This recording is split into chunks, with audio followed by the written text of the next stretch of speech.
Noticia, emisión estelar.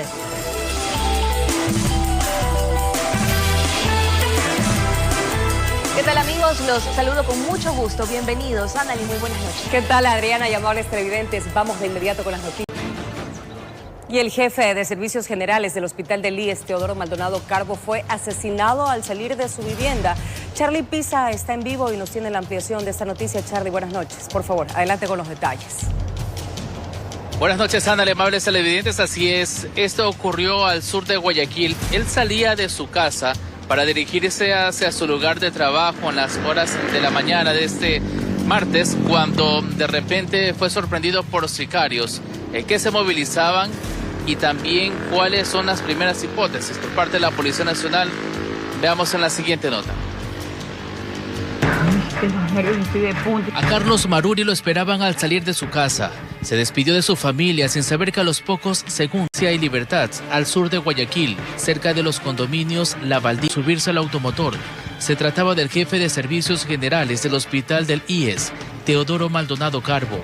Según testigos, al sector llegó una camioneta sospechosa, además de 2 motocicletas de la que se bajaron 2 sujetos con pistolas. Corrieron hacia Carlos, quien tenía 44 años, y realizaron al menos 20 disparos.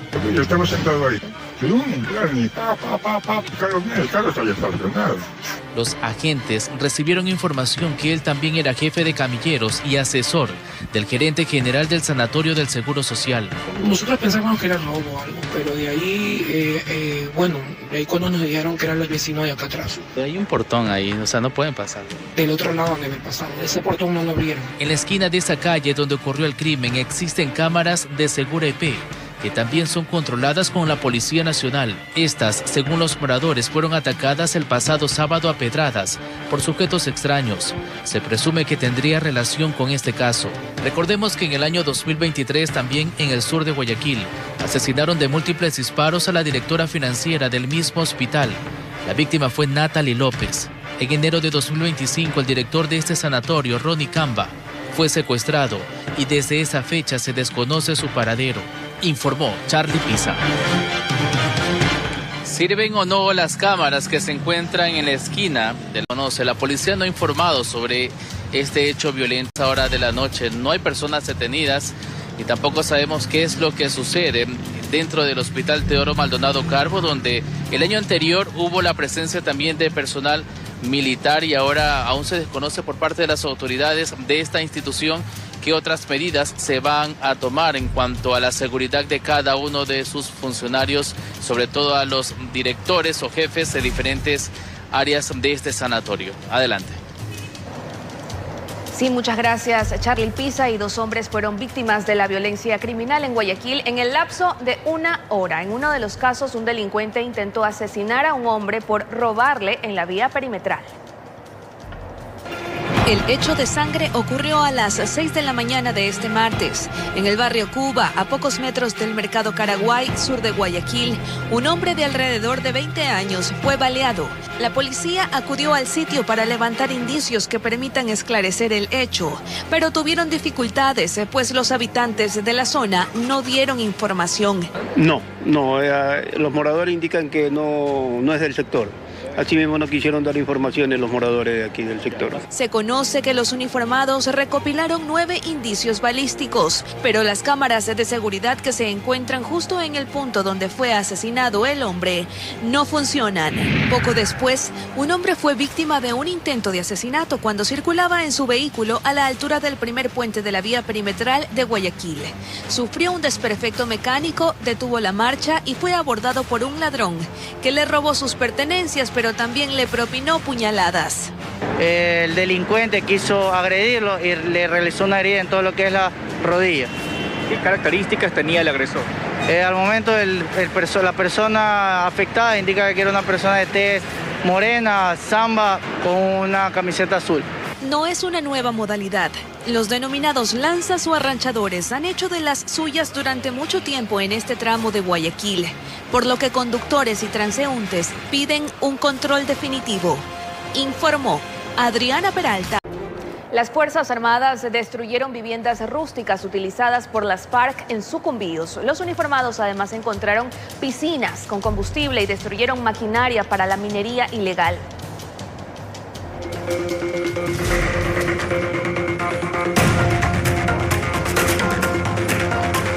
Los militares se internaron en medio de la espesa selva en Sucumbíos. Fueron hasta las riberas del río San Miguel, empleando medios aéreos. Ahí desembarcaron los uniformados de la Brigada de Selva número 19 Napo. La meta, neutralizar amenazas en la zona fronteriza con Colombia. Encontraron estructuras rústicas y puntos temporales de abastecimiento de las FARC. En el sitio se halló medicinas y una granada con capacidad para destruir vehículos blindados. Localizar 2 estructuras rústicas con capacidad de albergar a unas 20 personas cada una y que habrían sido utilizadas como área de descanso y puntos temporales de abastecimiento por integrantes de las disidencias de las FARC. Asimismo, se encontró y neutralizó acoples y piscinas clandestinas con derivados de hidrocarburos en el sector de Los Ángeles. 3 piscinas artesanales, 2 acoples artesanales, conectados a la línea de transporte de hidrocarburos, 3.500 galones de combustible y 1.100 metros de manguera, además de una bomba de succión.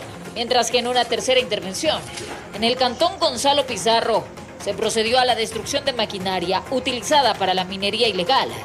Los mineros habían dejado abandonando la zona ante la inminente llegada de los militares. Localizando así una red excavadora, 2 motores de succión, un bultán, una clasificadora en Z, materiales que eran utilizados para la minería ilegal. Informó Marilyn Jaramillo. 10 de la noche con 12 minutos y a esta hora se generan novedades en el centro de Guayaquil. Maite Morán con esta noticia. Maite, por favor, te escuchamos. Buenas noches, Ana y amigos televidentes. Así es, en Tungurahua, entre Aguirre y Clemente Bayén, se dio un incendio aproximadamente a las 19:30. El propietario de este negocio, un Tecnicentro, informó a través del ECU 911 a los bomberos. Solicitó ayuda y la ayuda llegó inmediatamente. Fueron 2 vehículos los afectados. Escuchemos al jefe del Cuerpo de Bomberos. Las unidades llegaron, pues apenas fueron notificadas la central, les dio la salida de las unidades, estuvieron aquí pues al instante o a los 10 minutos, menos de 5 minutos, perdón. Lograron entrar, refrescar el carro que estaba prendido, había gasolina en el agua y en el piso y eso se prendió un poco y pudo prenderse el otro, pero se controló todo a tiempo. Solamente habían 2 carros ahí. Habían 2 carros, correcto, y se controló de que no vaya hacia el piso superior donde pues habían familias viviendo.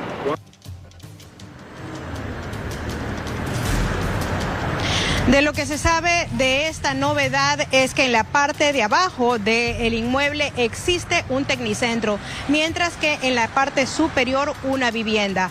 Quien avisa a los bomberos fue el dueño del Tecnicentro. Como ustedes han podido escuchar al jefe bomberil, lo que indica es que un vehículo se consumió en su totalidad y uno se logró salvar a la mitad.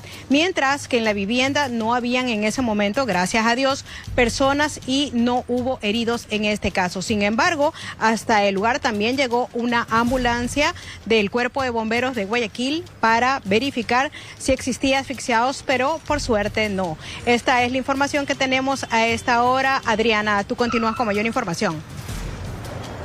Bien, muchas gracias, Maite. Así es, porque la nueva fase de lucha contra el crimen organizado, anunciada por el presidente Daniel Noboa, provocó reacciones divididas en la Asamblea Nacional. Mientras el oficialismo respalda el toque de queda y la cooperación internacional, la oposición cuestiona la eficacia de la medida y alerta sobre posibles afectaciones a la soberanía.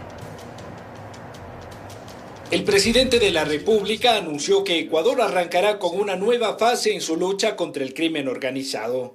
En esta etapa, mencionó, se atacarán zonas donde operan grupos delictivos dedicados a minería ilegal, narcotráfico y contrabando. La siguiente fase de combate y de esta guerra contra el crimen organizado empieza ahora. Estamos en una guerra. Estamos dando pasos decididos en el combate contra el narcotráfico y los grupos delictivos. Esta decisión generó posiciones encontradas en la Asamblea Nacional. Mientras ADN respaldó las decisiones del gobierno, la oposición duda de la eficacia de esta estrategia de seguridad. Presidente de la República conectado a la realidad que vive el país, hoy ha hablado otra vez del toque de queda, como lo ha dicho el ministro Reinberg también. Estamos en guerra contra el narcotráfico y hay que tomar medidas y estas medidas son las que anunció el presidente de la República. A mí sí me sorprende que anuncien una supuesta nueva fase en la lucha contra la inseguridad cuando claramente estos supuestos planes como el Plan Fénix no han funcionado. Los estados de excepción, sabemos, creo que es el 15º ya estado de excepción que se declara en el país por el tema de la seguridad y no ha dado resultados. Es decir, siguen diseñando políticas simplemente para llamar la atención, pero que no están dando resultados. Otro de los anuncios realizados por el Ejecutivo tiene que ver con el despliegue de operaciones policiales y militares conjuntas con países aliados como Estados Unidos. El oficialismo y algunos partidos de minoría en la Asamblea creen que es importante trabajar con otras naciones para golpear al crimen organizado transnacional. Han habido acciones fundamentales, hemos tenido cooperación internacional, hemos tenido la extradición de varios delincuentes también, eso es importante, cabecillas, hemos desarticulado varias organizaciones delictivas también.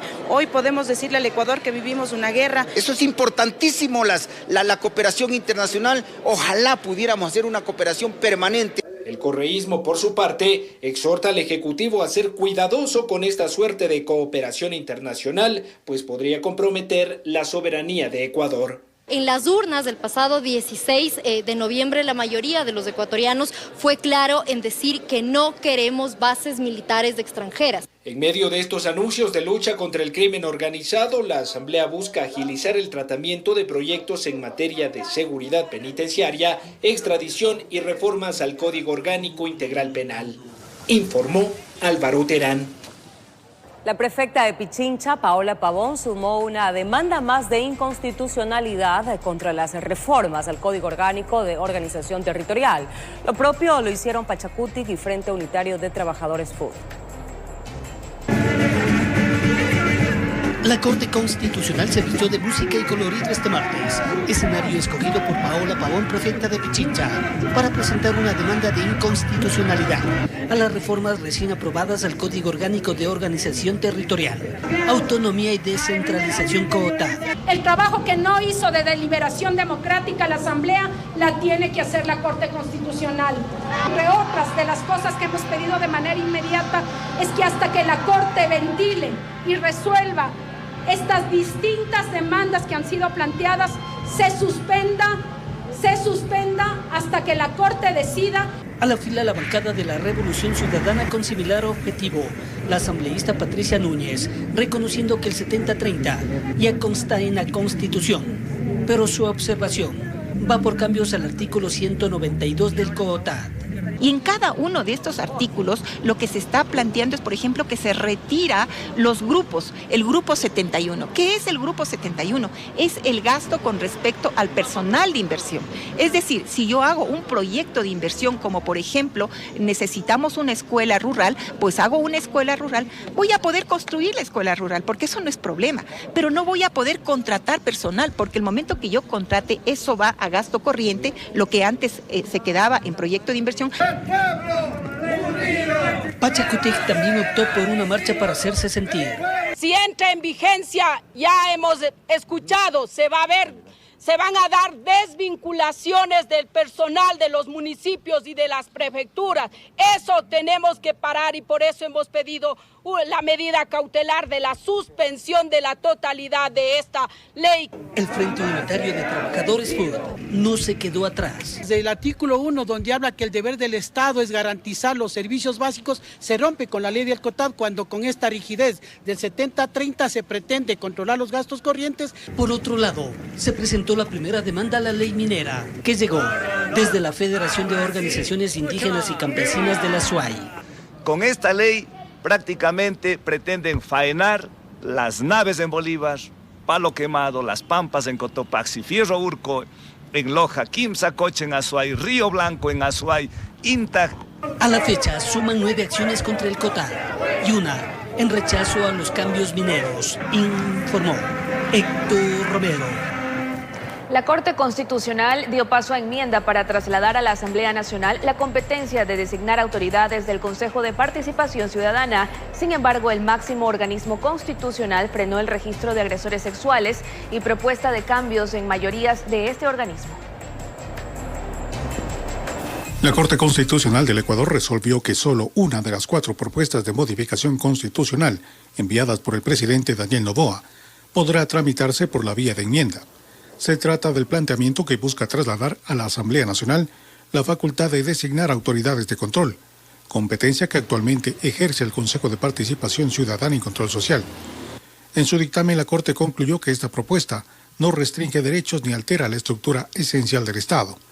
Señaló que la designación de autoridades no constituye una función esencial del Consejo de Participación y que el traslado de esa atribución no rompe el equilibrio institucional. Además, precisó que el nuevo procedimiento deberá garantizar meritocracia, veeduría ciudadana y escrutinio público. Con esta decisión, la Asamblea Nacional podrá tramitar la enmienda en 2 debates con un intervalo mínimo de 1 año y requerirá 101 votos, equivalentes a las 2/3 partes del Pleno, para su aprobación final. En cambio, el organismo determinó que no procede la vía de enmienda para las otras 3 propuestas, entre ellas la creación de un registro de personas condenadas por delitos sexuales. Aunque reconoció que proteger a niñas, niños y adolescentes es un fin legítimo, advirtió que la iniciativa es amplia e imprecisa, pues no establece límites claros sobre su alcance, duración ni acceso a la información. Tampoco fue avalada la propuesta de exigir una mayoría calificada de 6 de los 9 jueces de la Corte Constitucional para declarar la inconstitucionalidad de leyes de iniciativa presidencial, decretos de estados de excepción y consultas populares impulsadas por el Ejecutivo. La Corte sostuvo que esa medida debilitaría el control constitucional y afectaría el equilibrio entre las funciones del Estado. Finalmente rechazó la creación de procedimientos penales especiales para delitos como extorsión, robo y receptación bajo el artículo 81 de la Constitución, al considerar que esa norma está destinada a proteger a víctimas en situación de especial vulnerabilidad y que ampliar su alcance podría afectar garantías, como el debido proceso, informó Miguel Ángel Bedoya. Seguimos con más. Desarticulan una organización delictiva que se dedicaba a enviar cocaína a Europa, cuyo cabecilla era el nexo con la mafia albanesa. En coordinación con la Europol se decomisaron más de 7 toneladas y hay 16 detenidos, entre ellos un exasambleísta y funcionarios de una compañía bananera. Lo sacaron de 26 inmuebles ubicados en Guayaquil, Quito, Milagro y Machala. Son 12 hombres y 4 mujeres que conformaban una estructura que tenía nexos con la mafia albanesa. Ya que el líder identificado en el Ecuador tuvo nexos vinculados con ciudadanos albaneses, considerados blancos principales en investigaciones simultáneas en España. Se ha logrado incautar hasta el momento más de $800.000 en efectivo, un lote de joyas de oro importante, vehículos considerados de alto valor aquí en el país. La operación Costa tomó casi 2 años. En la organización, funcionarios de una empresa bananera y también de bienes raíces para que todo fluya. Que estaba siendo contaminada la carga para el envío de Europa. Es parte de una investigación donde la compañía en la cual está vinculada a este proceso. Entre los detenidos, un ex asambleísta de El Oro y ex concejal de Machala, en coordinación con la Europol. También lograron detener a otros implicados. Donde se incautó 2.5 toneladas y se logró la detención de 3 ciudadanos holandeses y 2 ciudadanos rumanos. Luego de eso se hizo la otra operación donde se incautó 3.2 toneladas, donde se detuvo a 3 ciudadanos albaneses. Se ha logrado afectar a la economía criminal con más de $346 millones, que es el valor de la droga incautada, que son 7.6 toneladas, que fue incautado en países europeos. Informó Jorge Escobar. La policía decomisó más de 700 bloques de droga que eran transportados en una furgoneta en el sector de La Puntilla, en Guayas. La acción se dio en el marco de los mega operativos Apolo ejecutados en la zona 8. Frases motivadoras e imágenes religiosas eran parte de la fachada que colocaron sobre este vehículo tipo minivan. La idea era despistar a los agentes mientras en el interior del auto transportaban gran cantidad de droga. Tenemos aproximadamente 869 bloques, de los cuales dentro de los dos casos más importantes tenemos 776 a través de la Jefatura de Inteligencia Antinarcóticos, donde pudo ubicar ya una furgoneta, posiblemente con el nuevo modus operandi de transportar este tipo de sustancias, al igual que 83 paquetes o bloques de heroína en el sector de Esteros. El decomiso es parte de los operativos denominados Apolo 9, los mismos que permitieron incursionar en los 12 distritos de la zona 8, es decir, Guayaquil, Durán y San Borondón. En estas acciones se logró apreender a 27 personas, una de ellas menor de edad y 5 mujeres. Según la Policía Nacional, eran integrantes de las diferentes agrupaciones delictivas. Tenemos 9 con antecedentes y dentro del trámite para las audiencias los seguiremos exponiendo de acuerdo al caso. Por robo, por tráfico y por tenencia de armas. En los operativos también se decomisó miles de cigarrillos que habían ingresado de contrabando al país. También se encontró armas de fuego, las mismas que habrían sido empleadas en el cometimiento de diferentes delitos.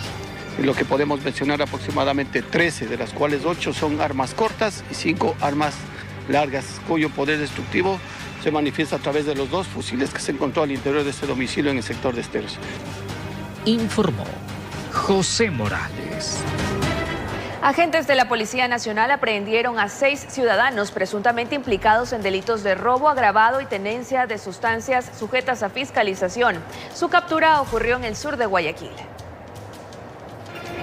En la cooperativa Esmeraldas Libre, elementos policiales interceptaron a 2 ciudadanos acusados de cometer un robo que dejó a una persona herida.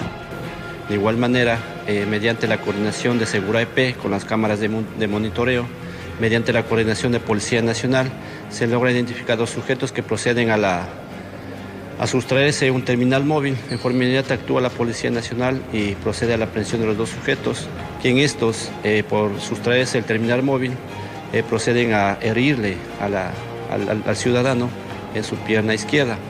Mientras que otras 3 personas fueron aprehendidas en las Malvinas, acusadas de tráfico de sustancias sujetas a fiscalización y tenencia de armas de fuego. Se puede ingresar a un domicilio en el cual se pudo obtener 2 armas largas tipo fusil, 2.500 envolturas de heroína, aproximadamente 721 municiones, 7.62, 30 municiones 5.56. Finalmente, en la isla Trinitaria, servidores policiales neutralizaron a un ciudadano que fue identificado a través de las cámaras de videovigilancia de Segura EP como sospechoso. Al ser requisado, tenía un arma de fuego, informó Maite Morán. El Cuerpo de Vigilancia Aduanera ejecutó un operativo en el centro de Guayaquil donde decomisó en una bodega más de 200 bultos de calzado deportivo que habría ingresado al país de contrabando. Veamos.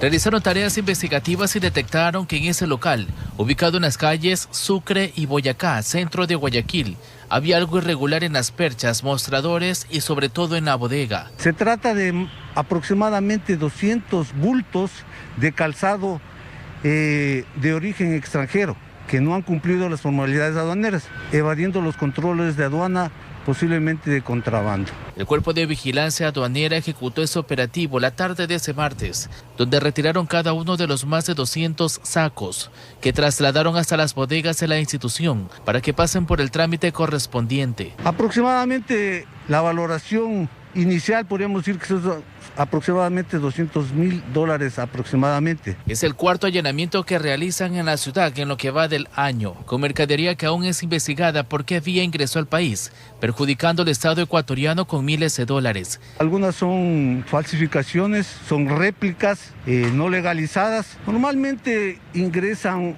a veces por los puertos clandestinos. Estos calzados deportivos eran comercializados por unidad y también venta al por mayor en el centro de la urbe porteña, informó Charlie Pisa. Aumenta el número de inscritos para el concurso de méritos y oposición. La jueza Daniela Camacho y el exministro de Gobierno José de la Gasca también son parte de los postulantes al Ministerio Público. Hasta ahora hay 64 candidatos. Gran movimiento se registró este martes en las instalaciones del Consejo de Participación Ciudadana y Control Social en Quito. Último día para que quienes esperan ocupar la titularidad de la Fiscalía General del Estado puedan inscribirse. Yo creo que es un proceso confiable hasta el momento. Posteriormente se verá ya cuando sean los exámenes y las notas si es que es confiable o no. A partir de este miércoles corren los 10 días que la Comisión Ciudadana de Selección y Designación tiene para verificar los requisitos de los aspirantes, entre otras cosas, que no incumplan con inhabilidades o prohibiciones. De ahí 3 más, para emitir la lista definitiva. Similar tiempo tienen quienes no estén de acuerdo para solicitar reconsideración, cuyo resultado se conocerá en 5 días. Creo que como ecuatorianos todos tenemos una misión y nuestra misión es aportar al gobierno nacional a fin de que pueda cambiar todo el sistema de administración de justicia y más que todo pues la titularidad en este caso del Ministerio Público, que es el titular de las acciones penales públicas. ¿Para qué? Para que se imparta un sistema verdadero de justicia. El siguiente paso, la fase de méritos. Aquí literalmente entran bajo la lupa los documentos entregados, llegando a la impugnación ciudadana, donde se puede objetar a quienes se crean no convenientes para llegar a la Fiscalía. Ya para el cierre, la oposición y recalificación. Para el efecto se cuenta con el apoyo de la academia. La jueza Daniela Camacho le apuesta a llegar al Ministerio Público. Yo creo que el país necesita gente valiente, gente que esté dispuesta a enfrentar la crisis institucional en que se encuentra la Administración de Justicia, eliminar corrupción. Otra figura pública cercana al oficialismo es José de la Gasca, exministro de Gobierno. Informó Héctor Romero. El concurso para designar al fiscal general reúne a un exministro, jueces nacionales, fiscales de casos emblemáticos y exmagistrados quienes aspiran a dirigir el Ministerio Público. Conozcamos a una parte de los postulantes a este concurso. El proceso para designar a la nueva autoridad de la Fiscalía General del Estado avanza con una nómina de postulantes marcada por trayectorias judiciales, políticas y técnicas de alto perfil. Entre los aspirantes constan ex jueces nacionales y provinciales, fiscales, ex autoridades del Ejecutivo y abogados en libre ejercicio que han participado en casos de gran repercusión. Uno de los nombres que figura en la lista es el de José de la Gasca, quien fue ministro de Gobierno durante la administración del presidente Noboa por 8 meses. Antes de ocupar ese cargo, representó al país como embajador ante la ONU. También se encuentra Walter Macías, ex juez del caso Las Torres. Fue destituido por el Consejo de la Judicatura, aunque posteriormente fue restituido tras una acción de protección. Su nombre ha estado vinculado además en procesos como Sinohidro y sobornos. También integra la lista Daniela Camacho, jueza de la Corte Nacional de Justicia, quien asumió la presidencia temporal del Alto Tribunal tras la renuncia de su titular. Entre las ex magistradas figura Gladys Terán, quien fue jueza de la Corte Nacional y cuenta con una extensa trayectoria en el sistema penal. En 2008 renunció a integrar una terna para el Consejo de la Judicatura, alegando irregularidades en el proceso. En la nómina también resalta Carlos Zambrano, quien validó el denominado caso Blanqueo Fito, relacionado con el entorno de un cabecilla de narcotráfico extraditado a los Estados Unidos. Otra de las postulantes es Inés Maritza Romero, quien anteriormente participó en el concurso para la Defensoría Pública. En ese proceso denunció presiones tras la renuncia de candidatos mejor puntuados y señaló haber recibido amenazas para abandonar la contienda. Entre los fiscales aparece Andrés Coazapaz, quien llevó a juicio a Colompico por amenazas contra la fiscal general y tiene a su cargo investigaciones sensibles, como el expediente por el asesinato de Rubén Cherres. La diversidad de perfiles evidencia que el concurso no solo evaluará méritos académicos y experiencia profesional, sino también trayectorias marcadas por decisiones en casos de alto impacto nacional, lo que anticipa un proceso de amplio escrutinio público. Informó Miguel Ángel Bedoya. Siempre es un placer contar con su gentil sintonía. Las fuertes lluvias registradas en las últimas horas provocaron el desbordamiento de varios ríos en la provincia de Santa Elena, dejando comunidades anegadas, familias atrapadas y daños en la red vial. La crecida de los ríos sorprendió a los moradores de las comunidades ubicadas a lo largo de la vía Salinas-Guayaquil, el agua avanzó con fuerza, amenazando con arrasar caseríos enteros y generando momentos de tensión entre los habitantes. 5:30 de la mañana está lloviendo, duro. En la comuna Sucre, varias familias quedaron atrapadas en medio de la inundación. Mire, ya está, mi familia está adentro. Adentro están atrapadas más de 5 personas. Los moradores aseguran que la emergencia era previsible. Según relataron, habían alertado con anticipación a las autoridades sobre el riesgo de desbordamientos. Yo lo vengo denunciando desde la administración del prefecto Patricio Cisneros en Santa Elena, que drenen el río, que va a llegar a la carretera y va a irse encima de la población.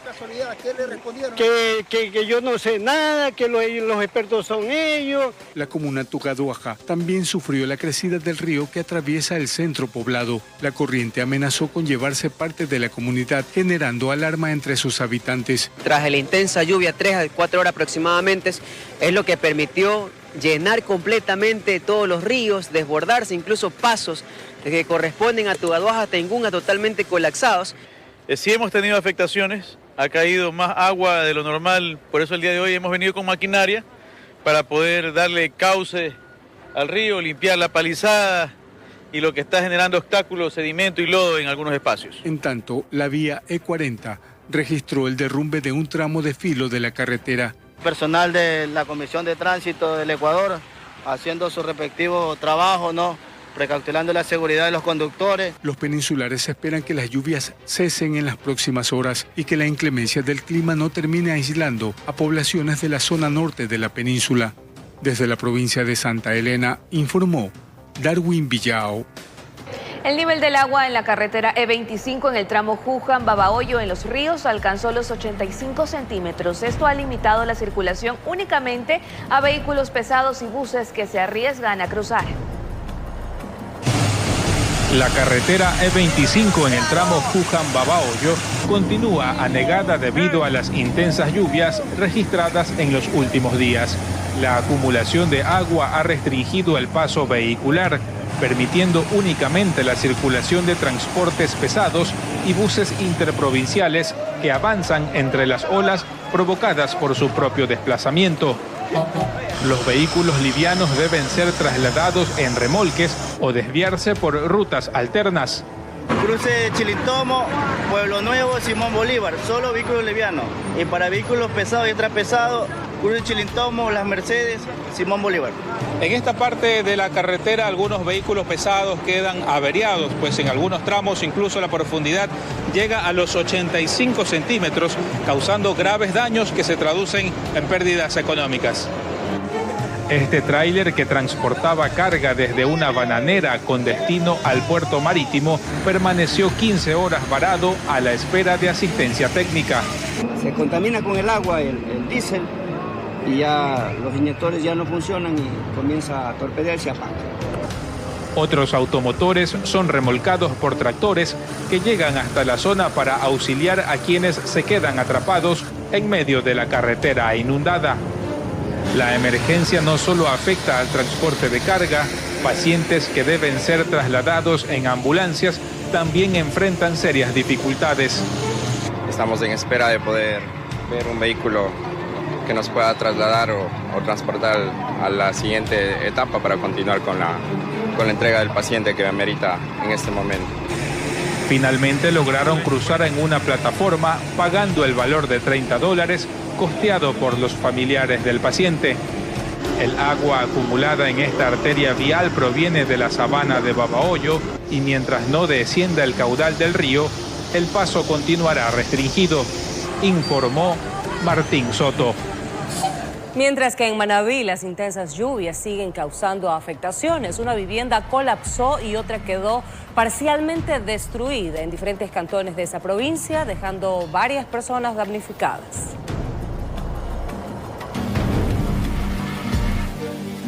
Una casa de construcción mixta se desplomó cerca del mediodía de este martes en el sector San Alejo en Puerto Viejo, tras las intensas lluvias registradas horas antes en la capital manabita.